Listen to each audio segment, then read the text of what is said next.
ఏంటన్నా?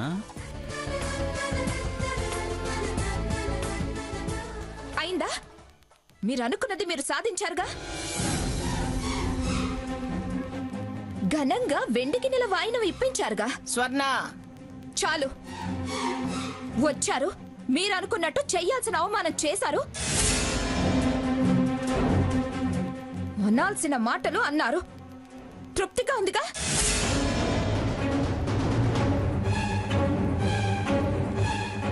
ఎప్పుడు మా ఇంట్లో ఏ కార్యం పెట్టుకున్నా ఇలా దిగుబడటం, ఇలా మమ్మల్ని బజారుకెచ్చటం మీకు అలవాటైంది.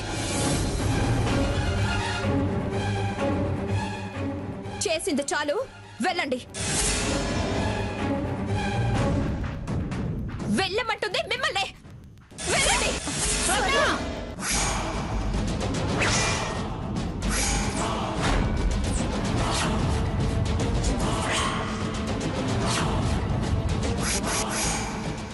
స్వర్ణ, ఏంటే నువ్వు చేసిన పని? ఎందుకే నీకంత ఆవేశం? స్వర్ణ, ఎంత పొగరే నీకు! నన్నే నెట్టేస్తావా?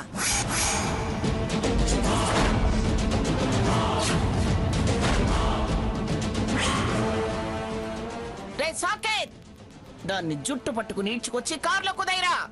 ఎవరొచ్చి ఆపుతారో చూస్తాను.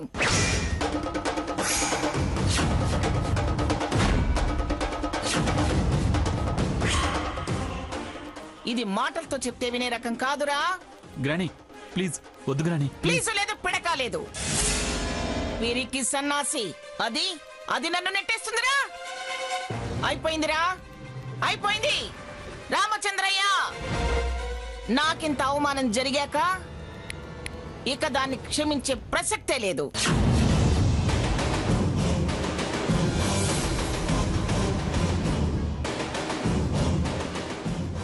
మీ క్షమాపణలకు ఎవరవి ఎదురు చూడట్లేదు.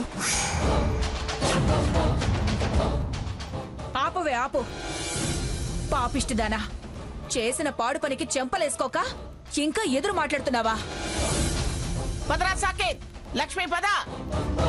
ఇంత అవమానం జరిగాక ఈ కొంపలో ఒక క్షణం కూడా ఉండడానికి నా మనసు ఒప్పట్లేదు. పదరా.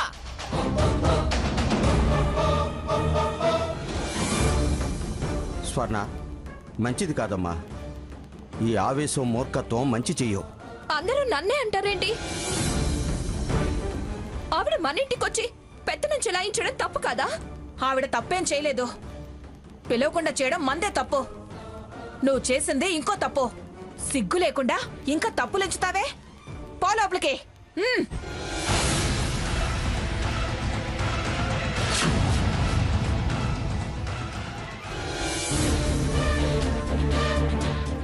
రామచంద్రయ్య గారు, రామచంద్రయ్య గారు. నమస్కారం లాయర్ గారు. నమస్కారం అండి. నమస్తే అమ్మా. నమస్తే అండి. ఇలా వచ్చారేంటి లాయర్ గారు? నాన్న, మీరు కంగారు పడకండి. ఏం లేదండి, మంగమ్మ గారు మీకు నోటీసులు పంపించారు.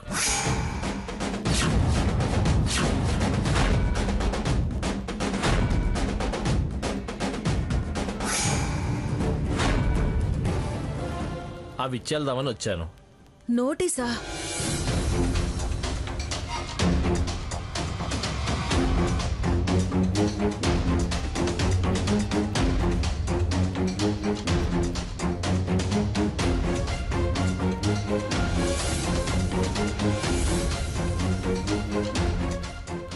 ఏమి నోటీసు? ఎందుకు నోటీసు? వారం రోజుల్లోగా ఇల్లు ఖాళీ చేయమన్నారు నాన్న.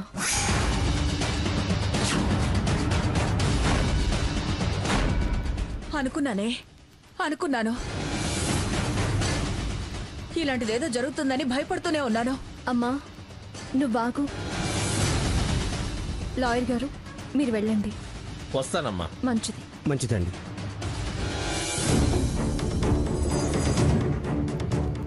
ఆ పెద్దావిడ కుర్చీ మీద చెయ్యేసి వెళ్ళమని వెనక్కి తోసావు.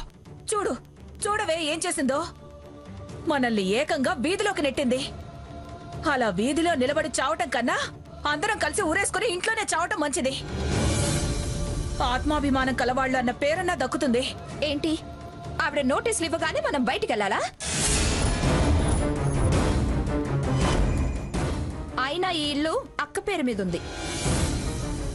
పేరు మీద ఉందని సీతదని కోర్టుకు వెళ్దామంటావా? మొహం మీద ఉమ్మేస్తారు. వాళ్ళ కాళ్ళు పట్టుకునే బదులు ఎవరి కాళ్ళైనా పట్టుకొని డబ్బు అప్పు చేసైనా వాళ్ళ మొహాన్ని కొడితే సరి. నీ మొహం నా మొహం చూసి ఎవ్వరు 25 రూపాయలు కూడా ఇవ్వరే. ఆవిడ ఇవ్వనివ్వదు. మనం బజార్లో నిలబడ్డం తప్పదండి. పెద్దంతరం చిన్నంతరం చూడకుండా తలతిక్క వ్యవహారాలు చేస్తే పెద్దవాళ్ళు మళ్ళాంటి వాళ్ళ తిక్క ఇలాగే కుదురుస్తారు. కుదరదే. దీని పిచ్చి ఇలా కుదరదు. మేం కళ్ళు మూస్తే కాని దీని కళ్ళు తెరుచుకోవు. అమ్మా, ఏంట మాటలు? సమస్య వచ్చినప్పుడల్లా చావే పరిష్కారం అనుకుంటే ఎలాగా? అయినా అప్పుడే బయటికి వెళ్ళగొట్టినట్టు అలా మాట్లాడుతున్నావే. మిగిలింది అదే కదమ్మా. ఆ ముచ్చట కూడా తీరిన తర్వాతే పోవాలంటావా? దయచేసి మీరు కూడా అలా మాట్లాడకండి. నేను వెళ్ళి అమ్మమ్మ గారితో మాట్లాడొస్తాను. మీరు ధైర్యంగా ఉండండి. స్వర్ణ, నువ్వు వెళ్ళి బాబుని చూసుకో. వెళ్ళు. అమ్మా, దాన్నేం అనకమ్మా. నేను వెళ్ళి అమ్మమ్మ గారితో మాట్లాడొస్తాను. మీరు కాస్త ధైర్యంగా ఉండండి. వెళ్ళొస్తాను. జాగ్రత్త. జాగ్రత్తగా వెళ్ళిరమ్మా.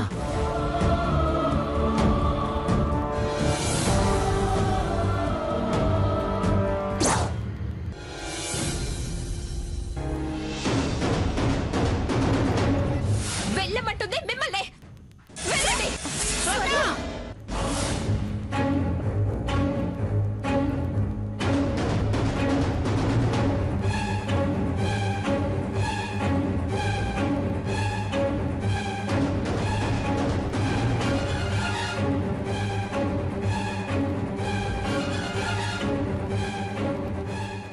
అమ్మమ్మ గారు, ఏమిటి? అది అది నోటీస్ అందగానే గుండెలు అవిసాయా? కూసాలు కదిలాయా?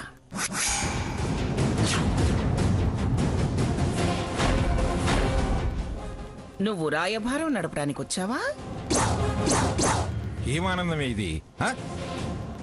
దీన్ని ఏమంటారో తెలుసా? మీరిప్పుడు వివరించాల్సిన అవసరం లేదు. ఏం సీత, ఇంత దాకా వచ్చినా దాని ఆహం తగ్గలేదా? అది రాకుండా నువ్వు వచ్చావే? అమ్మమ్మ గారు, దాని తత్వం తెలుసుగా. ఆవేశమే గాని ఆలోచన లేని పిల్ల. అది తలోంచి రావడం కోసం మమ్మల్ని వీధిలో నిలబెట్టడం న్యాయమా? అమ్మమ్మ గారు, మీరు కాస్తైనా ఓపిక పట్టకపోతే ఎలా? ఏమిటి? ఓపిక పట్టాలా? ఇప్పటి వరకు పట్టిన ఓపిక సరిపోలేదా? ఇంకెంతకాలం ఓపిక పట్టాలి? నువ్వేమైనా టైం చెప్తావా?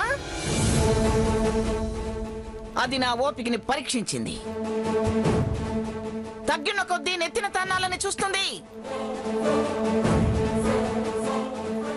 అది చేసిన పని ఉంటే నన్ను పో అంటూ నెట్టేస్తుందా? ఇంత బతుకు బతికి దాంతో అవతలి గెంటించుకున్న తర్వాత నేనెందుకు ఓపిక పట్టాలి? ఎందుకు అవమానం భరించాలి? ఏం అవసరం నాకు? అది రాకపోతే, రాదలుచుకోకపోతే నా మనవడికేమిటే? 24 గంటల్లో వాడికి మళ్ళీ పెళ్లి చేస్తాను. ఏం చేస్తారో చూస్తాను.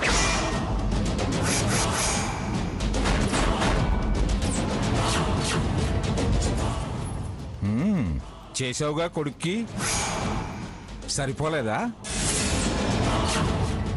పెళ్లి చేస్తుందంట. పెళ్లి నువ్వు చేస్తే నేను చూస్తూ ఊరుకుంటానా? వాళ్ళు ఏమైనా చేతులు కట్టుకుని నిలబడతారా?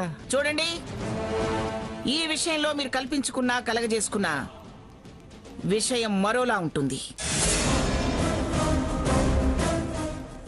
అదెంత, దాని వయసెంత? నన్ను బయటకు గెంటే అంత మనగత్తైపోయిందా అది? సీత, నీతో నాకు అనవసరం. నీ మధ్యవర్తిత్వానికి నేను మెత్తబడను. అది నా ముని మనవణ్ణి ఎత్తుకుని రావాలి, నా ముందు ముక్కు నేలకి రాసి తప్పైపోయిందని క్షమాపణ కోరాలి. అప్పుడే దాన్ని క్షమించేది, ఆ ఇంట్లో ఉండనిచ్చేది. మరో మాట గాని మార్గం గాని లేదు. నచ్చ చెప్పే అవకాశం కూడా లేకుండా ఈ నోటీసులు పంపించారు. ఇప్పుడది ఈ పరిస్థితుల్లో వస్తుందా? రావాలి, వచ్చి తీరాలి. దానికే అంత నీలుగుడుంటే నేనెందుకు కాంప్రమైజ్ కావాలే? మనవడు మనవడు ముని మనవడు అంటున్నావే, వాడి కోసం. కాను, కాబోను. అదే దిగి రావాలి. నేను వెనక్కి తగ్గను. రాకుండా ముండికేస్తే అందరూ వీధిన నిలబడాల్సిందే. అమ్మమ్మ గారు, వద్దు సీత. నువ్వెంత బతిమిలాడినా హామీలిచ్చినా ఒప్పుకునే ప్రసక్తే లేదు. అది రావాల్సిందే, నా కాళ్ళు పట్టుకోవలసిందే. అప్పుడే నోటీసులు వాపస్ తీసుకునేది. వెళ్ళి నీ చెల్లెల్ని తీసుకురా.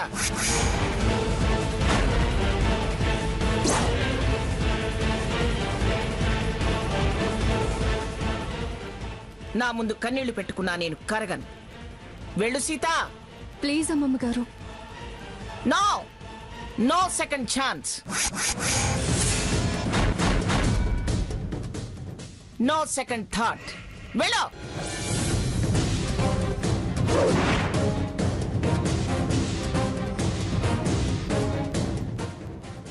ఏంటి, మా నాన్నమ్మని కొంగు చాచి కాపురం భిక్ష వేయమంటున్నావా?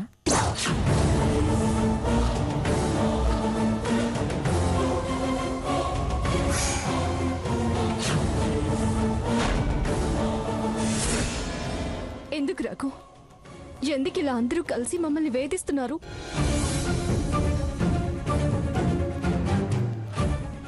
మా సహనానికి పెట్టాల్సిన పరీక్షలన్నీ పెట్టారు, అన్ని మౌనంగా భరించాము. మళ్ళీ ఇదేంటి? కొత్తగా ఏమైంది? మళ్ళీ ఇదేంటి అంటున్నావు? గంగ పూజప్పుడు చెప్పిందేగా నిన్న చెప్పాను. మొత్తైదుగా వచ్చానని వెళ్ళావు, ఇప్పుడు మళ్ళీ ఏంటి అంటావేంటి? విషయం తెలియనట్టు నటించకు. మీ నాన్నమ్మ మమ్మల్ని ఇల్లు ఖాళీ చేయమని నోటీస్ ఇచ్చారు. అదే ఆవిడ ఇష్టం, నేనేం చేయను. అదిరా మనవడ మగసిరిగల మాట అంటే. మీరు ఉన్నారెందుకు? వాడు చూడండి, మీ తర్వాత 40 సంవత్సరాలకు పుట్టాడు వాడు. రాజా మాట మాట్లాడాడు. మాటంటే అలా ఉండాలండి. ఆ పలుకులు నువ్వు నేర్పించినవేగా.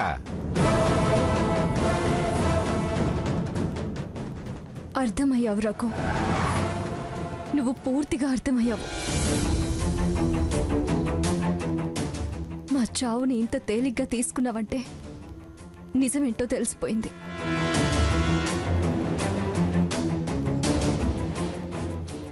అలా మీ నాన్నమ్మతో శభాష్ అనిపించుకొని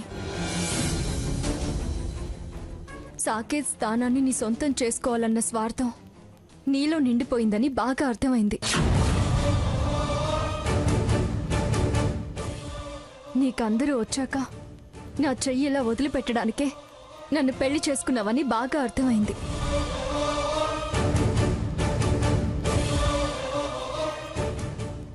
అంతే కదూ? అవునన్నా చెప్పు, మళ్ళీ ఆశపడను. నీకు క్లారిఫికేషన్స్ కావాలంటే నువ్వు స్వర్ణం తీసుకురా, నీ అనుమానాలన్నీ తీరుస్తా. నువ్వు తీర్చాల్సింది ఏమీ లేదు.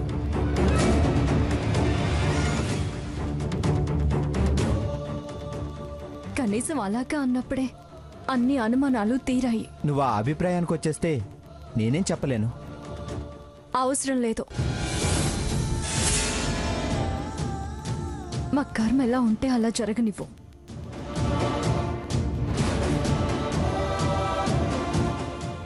రేయ్, క్షణానికో రీతిగా ప్రవర్తిస్తున్నావేమిట్రా?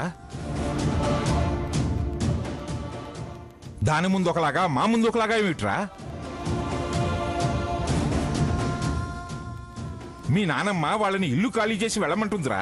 నీ భార్య నువ్వే వారించలేనప్పుడు నేనెంత తాతయ్యా? వద్దు తప్పు అని నచ్చ చెప్పడానికి.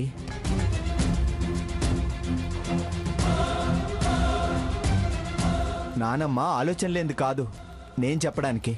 తెలివి తక్కువది అంతకన్నా కాదు నేను సలహాలు ఇవ్వడానికి.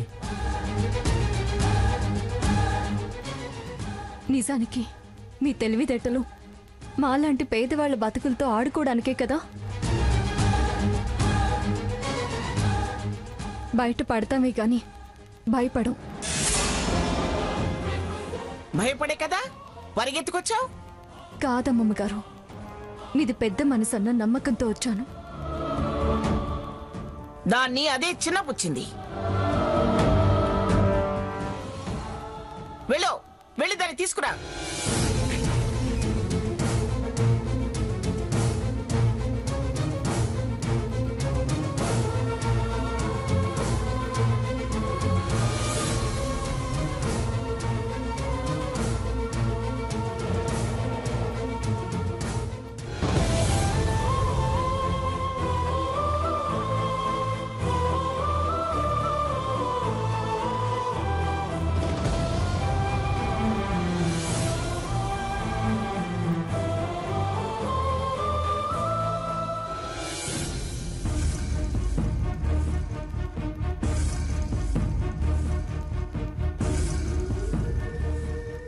ఏమండి, అమ్మాయి ఇంకా రాలేదేంటండి?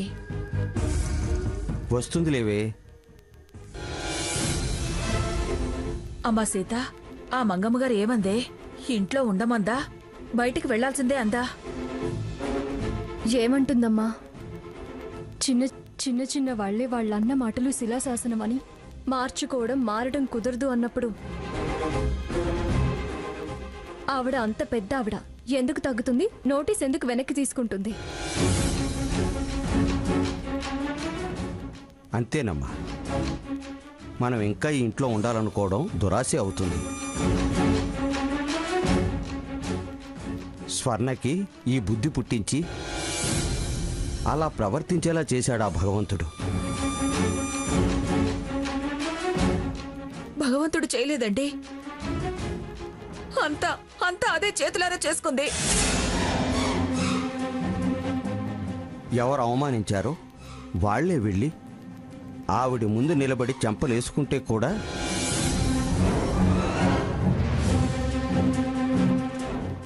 మెట్టు దిగొచ్చు, దిగకపోవచ్చు. ఆవిడ కూడా అదే అంది నాన్న. నువ్వెందుకొచ్చావో అదే దిగి రావాలి అంది. అయిపోయింది, అన్ని విధాలా చెడ్డా. నా బిడ్డల అదృష్టం గొప్ప సంబంధాలు దొరికాయని సంతోషపడ్డాం.